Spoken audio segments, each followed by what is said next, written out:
UFC 321 Aspinall versus Cyril Gane.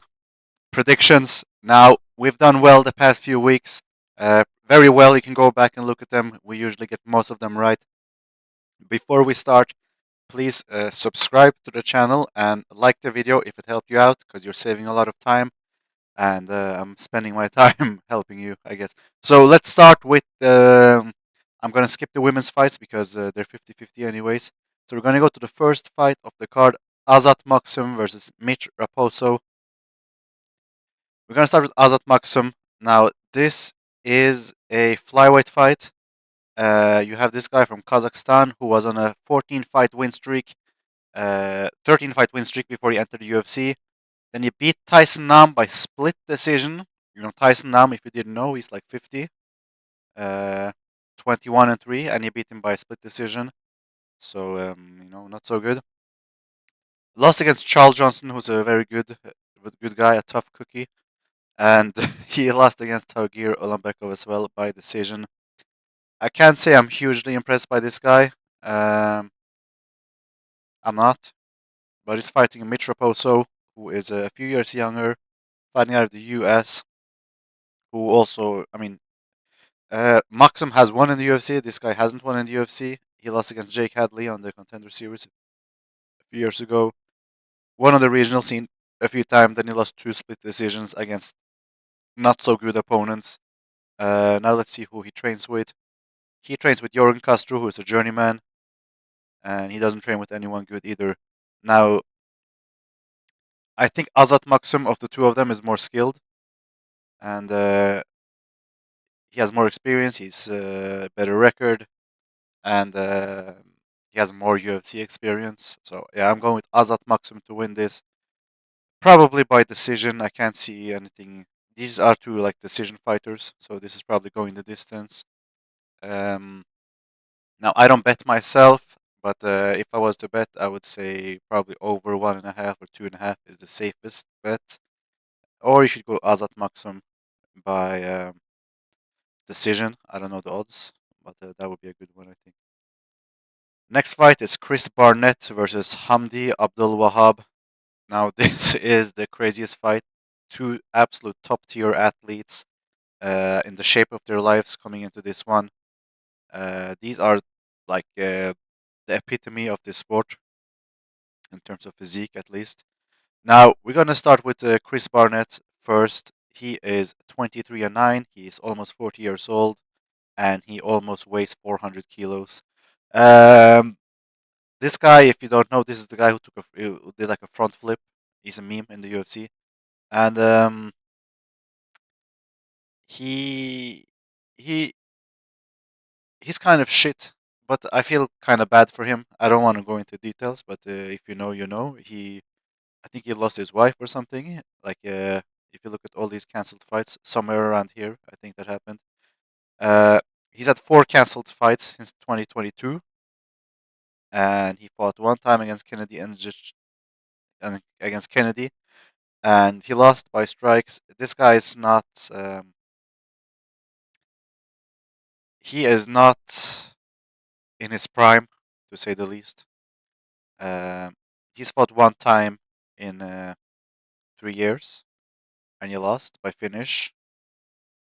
Um, Now he's not like a bad fighter, but like you just don't know what kind of shape this guy is going to be in. I have a fear that he's not going to make the heavyweight limit. Like, and he's only like, how tall is he? He is 175 centimeters, 5'9", and he's like 200 kilos, like 400 pounds. Like this, I don't know, man. He doesn't have the physique. But Hamdi Abdul Wahab as well. Is he 6'2"? He doesn't look like it, but I guess he is. Um, he got popped for. I think he won his UFC debut against Don'Tale Mace, but he got popped for steroids.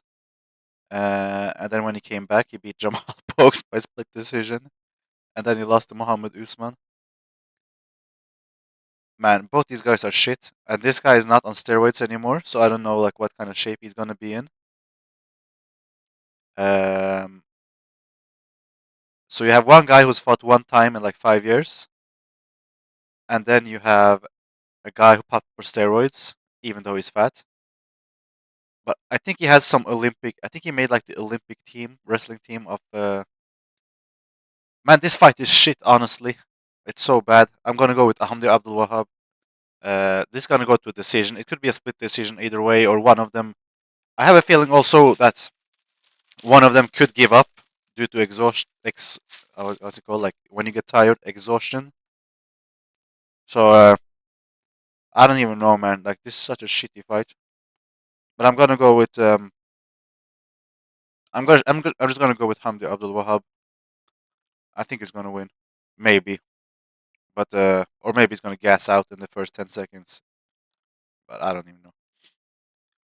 I'm going with Abdul Wahab. Next fight: Jose Delgado versus Nathaniel Wood.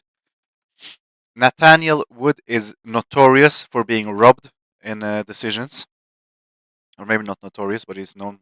I mean, he gets robbed a lot. Um, he's a very good fighter. I think he's in his prime right now. He's been in the UFC for 7 years, and he's beat some decent opponents. Um, he beat Charles Jourdain, Andre Fili, um, Morgan Charrier. He's on a nice win streak, and I think it's Naimov. I think Naimov cheated like a lot of times. I think he like grabbed the cage and did a lot of illegal stuff, so he got kind of robbed in that sense in that fight. So he could have been in a 1, 2, 3, 4, 5, 6, 7 fight win streak, but he's very good. Nathaniel Wood, he is. He's fighting Jose Delgado, who is also a decent fighter. He just smoked uh, Hydra Meal. He finished Connor Matheus and a few other guys. Now this guy is good, and I I'm I think Nathaniel Wood is better. Yeah, I think he's a better fighter, but this fight is in the US, and Mexican guys keep getting split decision robberies. So if this goes to a decision, so Nathaniel Wood is used to getting robbed by decisions, and Jose Delgado, I'm gonna assume he's like Mexican or something. So he's probably gonna get the robbery decision if it goes to a decision, which I think this fight will go to a decision. Um, I don't see him finishing Nathaniel Wood. I don't think Nathaniel Wood has been finished before, has he? He was one time in 2020 and 10 years ago, but he's been finished one time in 10 years. I don't see him getting finished in this one, and Jose Delgado usually wins by finish. I think all his wins are by finish, actually. But I can just see him getting a robbery decision. I can see it happening. I think Nathaniel Wood is better, but I have such a like strong feeling inside that Delgado will get yeah, he will get the nod from the referees or the judges, and he does train in MMA lab with. I thought this was Sean O'Malley's gym, but maybe not. But anyways, I think Delgado will get the decision, split decision, very very controversial win. I think that will happen. Next fight, Walter Walker, is he back? He was supposed to fight last week. I guess the good thing with heavyweights is that you can just schedule them for the week after a cancelled fight because they don't cut weight, so that's a good thing. Louie Sutherland, I feel like he just fought, or he was on the contender series or something. I think he was. No, he was supposed to. Oh, he was supposed to fight Justin Tafa. That's right. But this guy, if you look at the image of him on this screen, he does not look like that now. I think he is off the steroids. Someone did post pictures of him being very very fat, like abnormally fat, even for a heavyweight. He was very fat.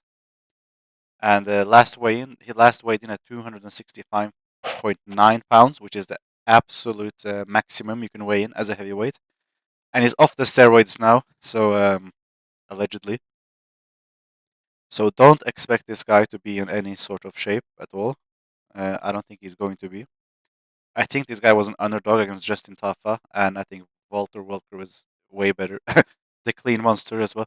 I think he's way better. I think he actually trains in Russia, Walter Welker, and he has very good heel hooks. Uh, yeah, I just see him finishing. Could he go for the fourth heel hook in a row? Maybe he could do, but I think Walter Walker is going to win against Louie Sutherland, probably in the first round submission, maybe even heel hook. I don't know if there are odds for heel hook, but if there are, I would go for that. So definitely Walter Walker in this one. Next fight we have Abdul Kareem El Salwadi, who is the Desert Force champion. Okay. Um,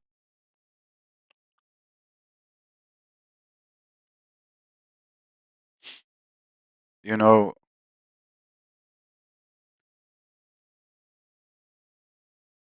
yeah, this was the guy who beat George Hardwick on the Contender Series. I was trying to look for it. I remember that now. And then I think he had a very good fight with Loic Radzhabov, but he eventually lost due to fatigue, I guess, or ground strikes. He's fighting Matheus Camilo, who is a young fighter from Brazil who got choked out by Gabe Green, which is a terrible look. Um, I think this guy is not ready to fight. Not that El Salwadi is like the elite of the elite or anything, but I just think I think he's better and he's older. He's more experienced. Um, I know, and he has more to fight for right now. I think he's gonna have like a lot of support behind him, and he's gonna want to win. So we're gonna go with Al Salwadi here, probably by decision. Uh, yeah, I can see that happening. Decision, Al Salwadi. Yeah. Next fight, Mateusz Rebecki versus Ludovit Klein. Now this is a very good fight actually. Rebecki, he is very underrated. He had like an insane war with Miktul, what's it called? Miktibek Oralbay. And I think before that fight, he was like, I think he was 18-1 before he lost to Diego Ferreira. Now he took a lot of damage in his last few fights, but he is a very good fighter. He is very skilled, and he even has a win against Magomedov back in the day. He did fight in. I felt like he fought in KSW, but I guess he didn't. Uh, yeah, he's very good, Rebecca. Honestly, he's like very low key, under the radar, but he is very skilled and a very well conditioned fighter from Poland. And Poland has some very good fighters. He's fighting Ludovit Klein, who has been in the UFC for quite a while now. He did start like kind of rough. I mean, he won his first, but then he lost two against not so good opponents. But since then, he's been on like a nice win streak until he fought Matheus Gamrot, obviously. A very hard fight. Now,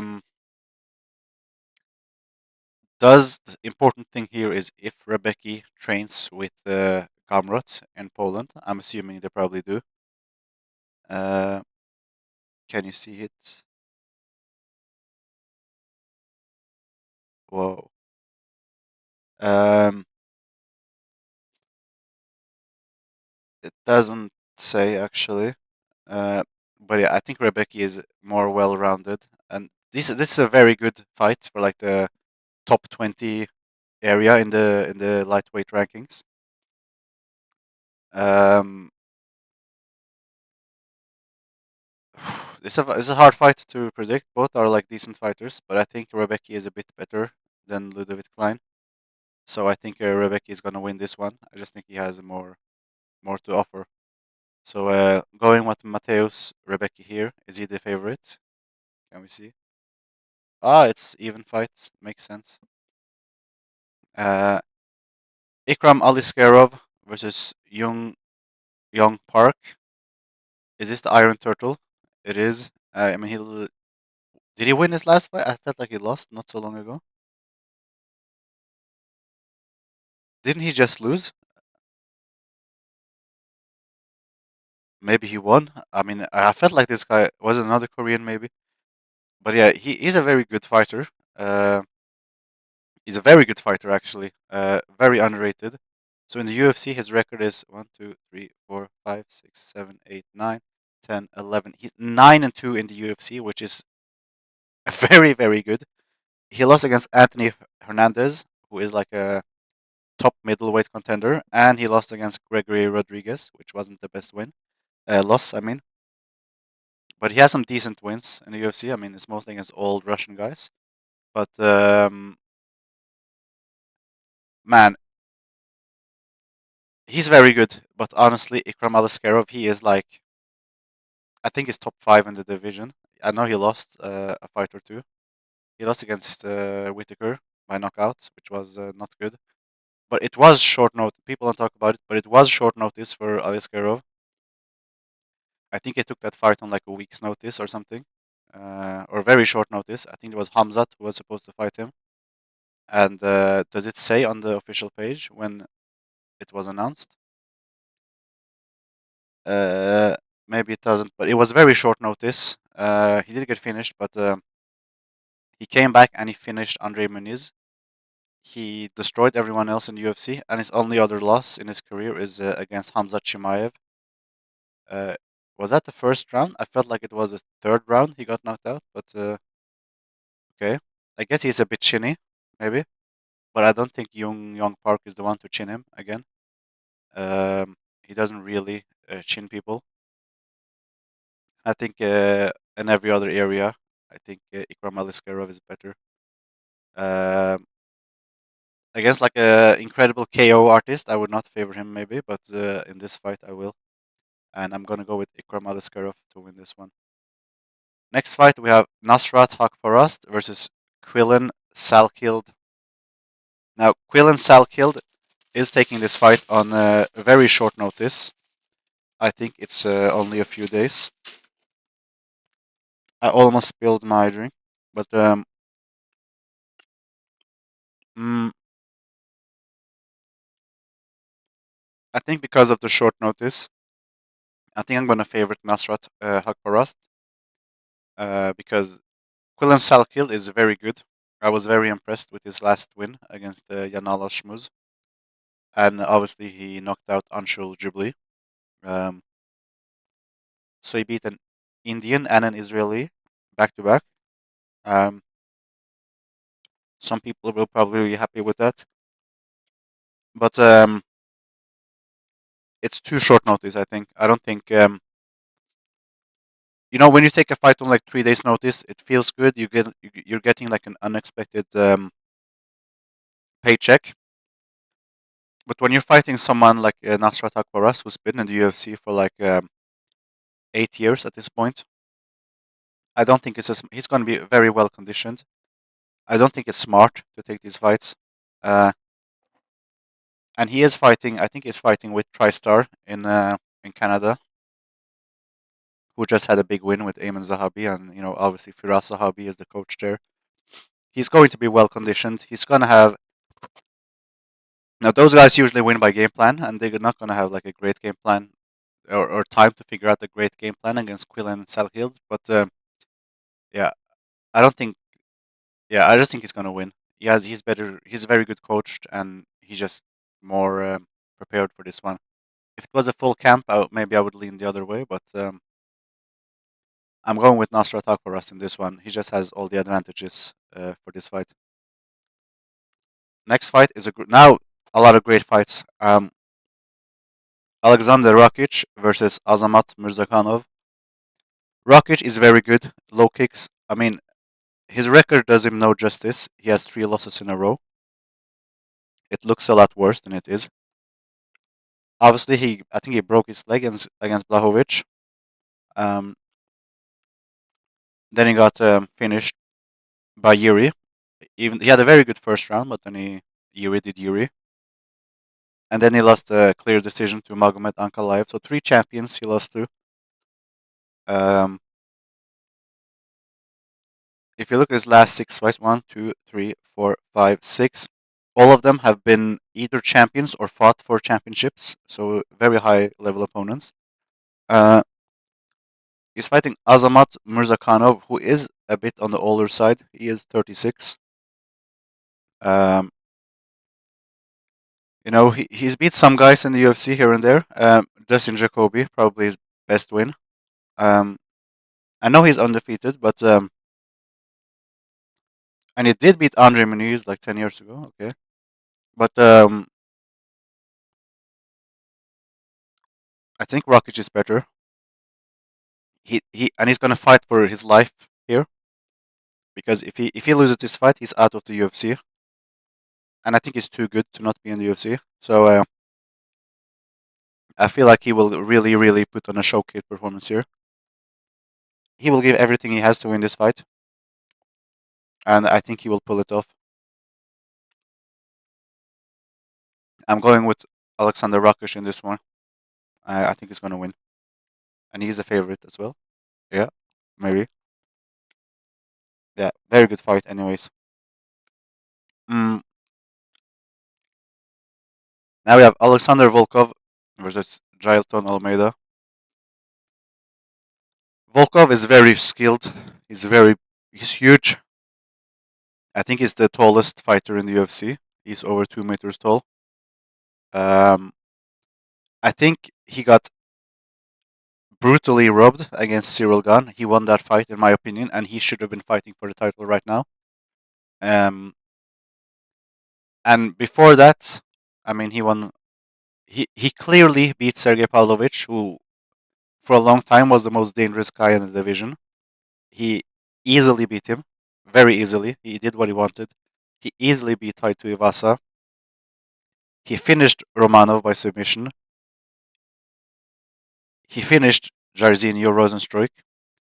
He did get taken down and submitted by Tom Aspinall, which is where the fear for this fight comes. I watched that fight, and in the span of like 3 minutes, he got taken down 2 or 3 times, and he was just flat laying on his back, which is a worrisome. And the other time he fought a wrestler, in Curtis Blade, he also lost. Um, so his wrestling is a problem in this one, and he's fighting a great wrestler in Jailton Almeida. Uh, I know he got finished by Curtis Blade, but other than that, he's almost unblemished in his career. Um, I really like Volkov. I think he's like a top five, top four heavyweight, but Jailton Almeida is a top three heavyweight at the moment. And I think this is the perfect matchup for Jailton. He's just going to take him down and do what he wants on the ground. And he has shown that he can do that against good level opponents. I mean, he even ragdolled Curtis Blaze before he got finished. Um, yeah, I just think he has all the tools to beat Volkov, and all of Volkov's weaknesses are Jailton's strength. So I'm going to go with Jailton Almeida to win this fight. It's going to be a ragdolling, I think. So, yeah. Next fight, Umar Nurmagomedov versus Mario Bautista. Now, Mario Bautista is on like an 8 fight win streak. He trains with a Tim Welsh, Sean O'Malley, and that crew. He beat Patchy Mix last time, which, as we know now, is not as impressive as we once thought. He beat a split decision against Jose Aldo, which we will not go into detail to. The reception of that fight was not the best one. But look, listen, he's fighting Umar Nurmagomedov, who was close enough to beat Merab. Like he's done the best against Merab lately. Before that, obviously, he beat everyone else he ever fought, including some very good fighters. Uh, yeah, I don't think anyone is going to disagree that we all think Umar is going to win this one. Um, and I think so too. How he's going to win, I don't know. Is he going to try to get the finish so he can get the title fight? Maybe. Is he going to play it safe? Maybe. But I think he's going to win anyways. Probably by decision is what I would think. But I definitely uh, am going with Umar Nurmagomedov. Now the women's co-main event. Now I don't want to spend too much time with it. I hope Mackenzie Dern wins, but probably she's gonna lose. So I think Verna Jandiroba is gonna win this one. Now the main event: Tom Aspinall versus Cyril Gane. Listen, I know everyone wants to say Tom Aspinall is gonna destroy Cyril Gane, but I'm gonna ask you a question. Have you ever seen Cyril Gane get finished by strikes? He's never been knocked out. I don't think he's ever been knocked down. Even against Francis Ngannou, who's the hardest hitter ever in the UFC, he did not get knocked down. He did not get knocked down even in that fight, I believe. He he has a very good chin. He doesn't get hit a lot. His defense is very good. Uh, and he usually beats people over time. And Tom Aspinall, so far, he's won all his fights in the first round except for one, which he won in the second round. And I know he can submit people. He can take them down and submit them. And honestly, I don't think it's going to be that easy to take down Cyril Gane this time. I think he's been working on his takedown defense. And I think fight is going to be a lot closer than people think. This is not going to be a first round, like first minute finish by Tom Aspinall. I just don't see that happening. Aspinall is going to want to take this fight to the ground. And the question is, how early can he do that? How effectively can he do that? And what kind of damage can he do on the bottom? And will he get tired? Now, Tom Aspinall is one of my favorite fighters. But I just feel like I have a feeling that Cyril Gane is going to pull this off. I think I think Cyril Gane is gonna I think he's gonna finish him in the later rounds. We're gonna see Tom Aspinall go to the third, fourth round for the first time in his career, and it's gonna be too much for him against Cyril Gane. He's gonna get tired, and I've heard rumors that he has some injuries heading into this fight. So yeah, do with that information what you want. Just rumors, but I think we're gonna see Cyril Gane win this fight. So I'm going with Cyril Gane to win the main event. Just to summarize all my picks, we went with Azat, Maksum, Hamdy, Abdelwahab, Jose Delgado, Valter Walker, Selwady, Rebecki, Aliskerov, Haqparast, Rakic, Jailton Almeida, Umar Nurmagomedov, Verna Jandiroba, and Cyril Gane. Let's see what people think. People agree on this one. This is 50-50. They agree on this, agree on this, agree on this, disagree on this, agree, 50-50, disagree, okay, 50-50, agree, agree, and very much disagree, okay. Let me know your picks. What are you predicting this week? Let me know, and subscribe.